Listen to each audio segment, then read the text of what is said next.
Biodiversity refers to the variety of living species on Earth, including plants, animals, bacteria, and fungi. While Earth's biodiversity is so rich that countless species are yet to be discovered, many are being threatened with extinction due to human activities, putting the Earth's biodiversity at risk. The array of living organisms found in a particular environment, combined with the physical and environmental factors that affect them, form what is called an ecosystem. Australia is renowned for its globally distinct ecosystems made up of diverse flora and fauna. Around 150,000 species have been formally described in Australia, but this is only about 25% of the total number present. Many species such as insects largely remain undescribed. At QUT, our scientists are researching some of the biggest issues facing the world today that are closely tied to the loss of biodiversity. By looking at samples of soil and water to reveal a whole world of bacteria and other tiny organisms has helped QUT improve food production with a focus on disease control, nutrient use efficiency, waste reuse, and alternative growing systems. QUT is leading a world-first national acoustic observatory, which involves hundreds of solar-powered sensors that continuously record the sound of wildlife in 7 major ecoregions, covering desert, grasslands, shrublands, as well as temperate, subtropical and tropical forests. This data will show us what is happening to the environment and how the environment is changing in response to climate change, loss of habitat and fragmentation, overexploitation, fishing, hunting, extraction, pollution, and the introduction of invasive species. Measuring the population of a species is fundamental to understanding the changes that happen to a group of organisms and how those changes affect their constant interactions with the biotic and abiotic factors of their environment.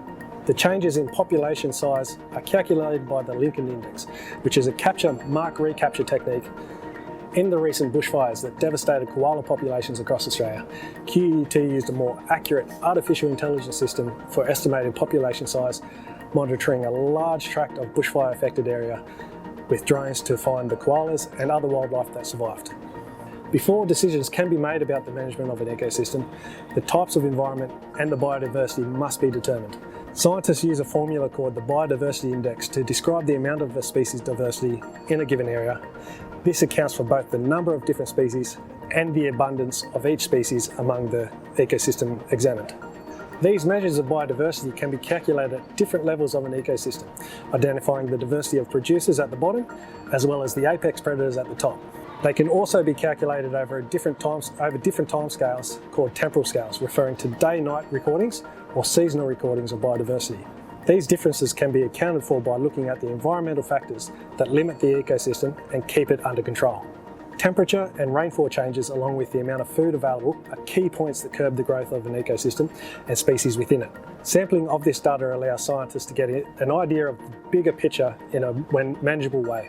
Knowing that different habitats have different abiotic factors that affect those living there brings a scientific supported knowledge on how to manage an ecosystem. Sampling techniques used include random sampling and stratified sampling. Random is a method of selecting a sample from a total array in such a way that every possible sample that could be selected has an equal chance of being selected, and stratified sampling being calculated to ensure the appropriate number of samples are taken from the different size areas. Collecting samples of an ecosystem include the use of quadrants, transects, and capture-mark-recapture techniques.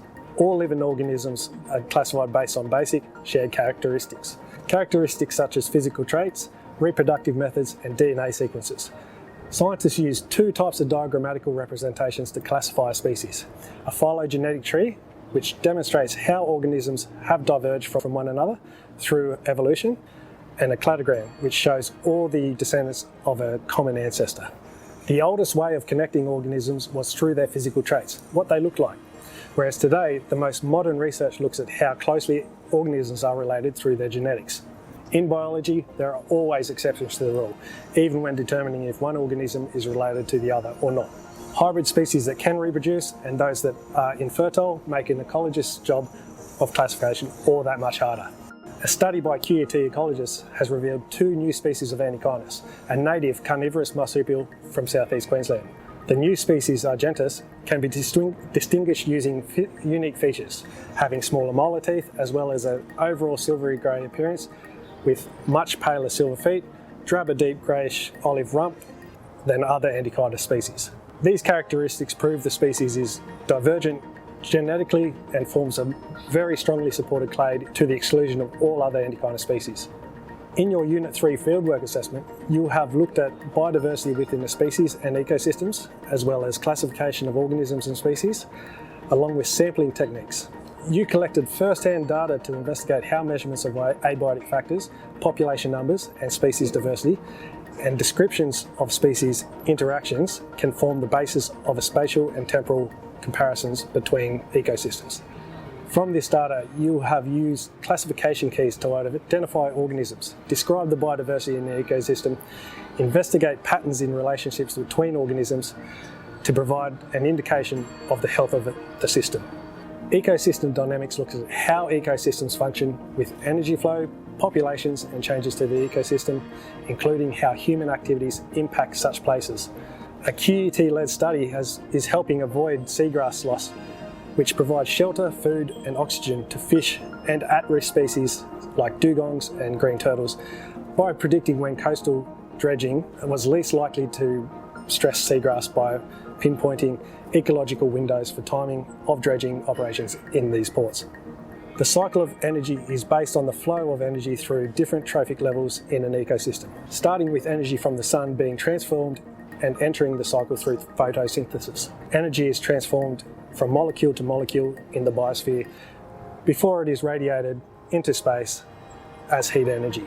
Energy flow diagrams are used as a visual representation of this cycle. The flow of energy allows certain species to occupy niches in ecosystems, which is like the job of the species. Most habitats allow for one species to dominate one niche of the ecosystem, which competitively excludes its opponents. In particular, there are species known as keystone species that if their numbers or abundance changes, the entire ecosystem is affected, causing trophic cascade events.